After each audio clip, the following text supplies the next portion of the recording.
Welcome back to Court TV Live. I'm Cody Thomas, and today we are learning more about the case against the man who allegedly assassinated conservative activist Charlie Kirk. Tyler Robinson is in a Utah courtroom for a multi-day preliminary hearing where he faces several murder charges, including aggravated murder. Now, Charlie Kirk was killed while addressing around 3,000 students at Utah Valley University during his American Comeback Tour last September. Now, his death sent shockwaves across the country, and the district attorney out in Provo, Utah, is seeking the death penalty. Matt Johnson has more on the case. 911, what's the address of the emergency? There's been a shooting at UVU. Charlie Kirk has been. The Kirk speaker at UVU just got shot in the head. September 10, 2025. Conservative political activist Charlie Kirk works the crowd at Utah Valley University in Orem, Utah.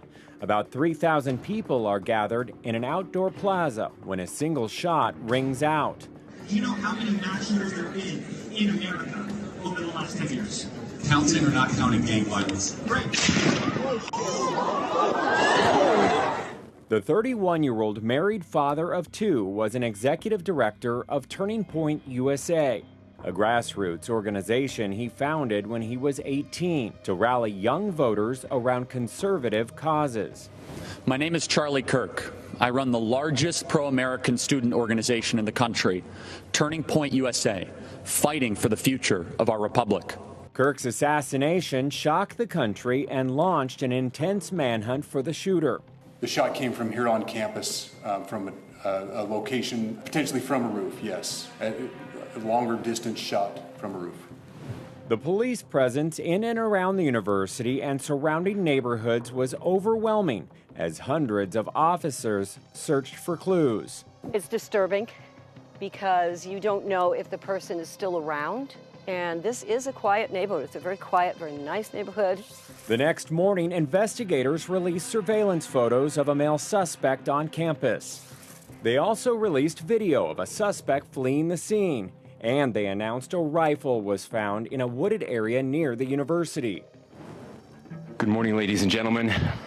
We got him. 33 hours after Kirk's death and more than 200 miles away from the scene, 22-year-old Tyler Robinson turned himself in to authorities. Tyler knew it was inevitable that he would be caught. He was fearful of a SWAT team hit on his house, or he was fearful of being shot by law enforcement. Neighbors described Robinson as a good student who attended one semester at Utah State University before enrolling in a technical college to be an electrician. Why would he do that? Why? What was he thinking? Because he's smart and he's cute and he's part of our neighborhood, I saw him grow up, yet I would have never thought that. Prosecutors said DNA evidence found on the rifle linked Robinson to the shooting. They also detailed texts and messages that Robinson exchanged with his roommate, allegedly admitting that he killed Kirk. Could you state your name? Tyler James Robinson. Robinson made his first court appearance in a suicide vest and pleaded not guilty. He faces multiple charges, including aggravated murder, obstruction, and tampering with a witness. If Robinson is convicted, prosecutors say they will seek the death penalty. All right, let's get you back inside that courtroom now in Utah for more testimony in this preliminary hearing. When he's done, may I take a look at the materials as well, please? You may. Ms. Wright was contacted on April 7th. Did you want? All right. Ms. Nestor, if you'd like to come forward, you may. Approach, Your Honor.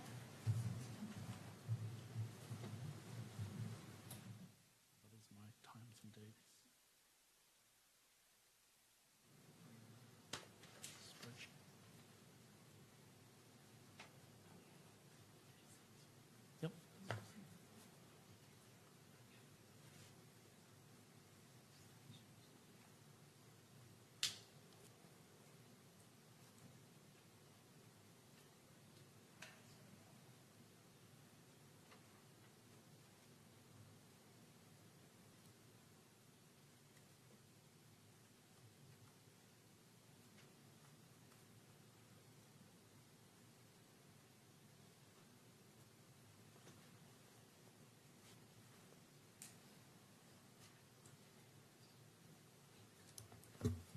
Mr. Sturgill, when you go back, if you wouldn't mind shifting the lectrum to my right.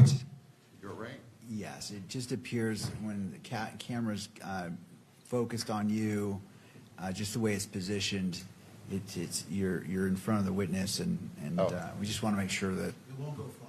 Yeah, it's only going to go that far, Judge. All right, Is that going to be far enough? I think that is sufficient. So, all right, thank you. I appreciate your help with that. Yeah, I did just check from the. Are we still connected? We'll see. Okay. All right, let's make sure that Mr. Sturgill is picked up. Okay. All right, you may proceed. Thank you. And if I could make a correction to that, I think. Well, let me ask you this first. So he needs to ask you a Yeah, question. okay. So, Mr. Sturgill. So you've had a moment to look at your Yes, notes? sir. Did that help you remember the date that you contacted Ms. Wright? It did, yes. Okay. Why don't you go ahead and tell us what date you contacted Ms. Wright? I contacted her, I think it was April 6th specifically, but Agent Davis met with her on April 7th. Okay. Well, that was going to be my next question. So you actually talked to her was it on the phone? It was, yes. And did you arrange a time for either you or Agent Davis to go get the video from Ms. Wright? Yes. Is that how it happened? Yes. And then you didn't go, it was Agent Davis that went? Correct. Okay, gotcha. And what, if anything, has been done with that video in preparation for today? My understanding is that some edits were made by your office in order to protect some of the participants in the video. Okay. But what, let me ask you this. Did you or Agent Davis visit with Ms. Wright again? Yes, that was in April, and that was where my correction was. The video was originally provided to Agent Mortensen. Okay. So I misspoke. Okay. Let's go back and let's make sure this is very clear. Sure. Okay. So someone with the SBI collected a video.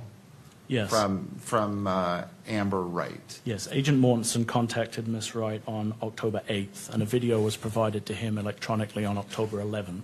Okay. And now I'll ask the next question. What, if anything, has been done, either by you or another agent, with that same video in preparation for today's hearing? We contacted Ms. Wright to arrange a meeting so that Ms. Wright could review the video and that we could verify firsthand with her that the video was what she had taken on September 10th at the event at UVU. Okay. And who had that follow-up visit with Ms. Wright? That was Agent Davis. I was not able to attend. Okay. And you know that happened because you spoke to Agent Davis? I spoke to Agent Davis, and he provided me with a written statement that Ms. Wright had completed. Okay. An 1102. Okay. And so you have seen that written statement? I have, yes. Okay. And you've read through it? I have. Does that, do you recall whether that statement was on a form or a piece of scratch paper? What do you recall? My recollection is that it was on an official, I believe, a State Bureau 1102 statement, which is a written form that is filled out by a witness that contains the 1102 warning. Right. And by that, do you mean the advisory, the statement that's written on that piece of paper is going to be used at a preliminary hearing? Yes. It includes that advisory? Yes. Does it also include a warning that if someone provides a false statement, in this case, Ms. Wright, that it could be punishable by a Class A misdemeanor? It does, yes. All right.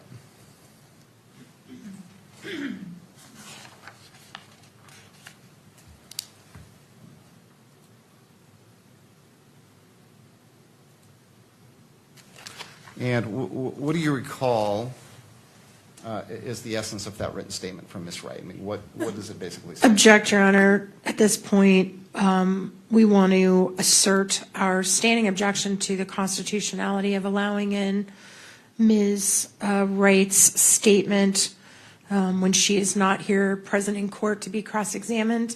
We did include those constitutional arguments in our standing objection. Also, this does fall under the type of document that should be safeguarded under Rule 4-202.02, Parent 8, Parent F as in Frank, and or should be classified as protected under subsection 5O as in orange, because the disclosure could jeopardize the life, safety, or property of the witness. It's also technically of victims. I mean, if she's present under the current theory and the information, she's technically could be classified as a victim of the event. So it also should be protected under that. So we would object to it being read in public. It would not be admissible at trial in the current format that it is due to its hearsay nature. We do think it would negatively impact our client's right to a fair trial. And furthermore, I believe the witness herself has requested that, particularly because the video contains images of minor children, which I know the state has made an effort to redact, but nevertheless, the reference to the minors, I think, would still fall under the protection. And so for all those reasons, we would object to that coming out in public and being discussed in the public forum and being published in any way. And we object to it coming in.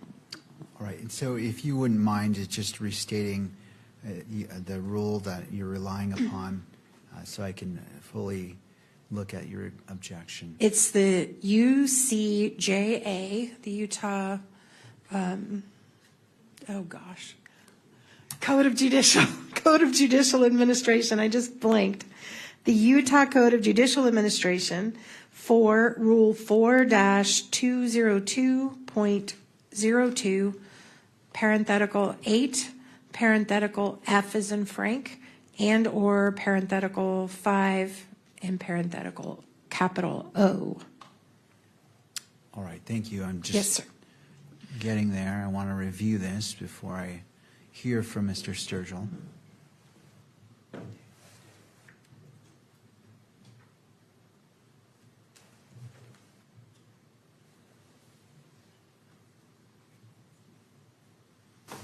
All right, I've reviewed that, Mr. Sturgill.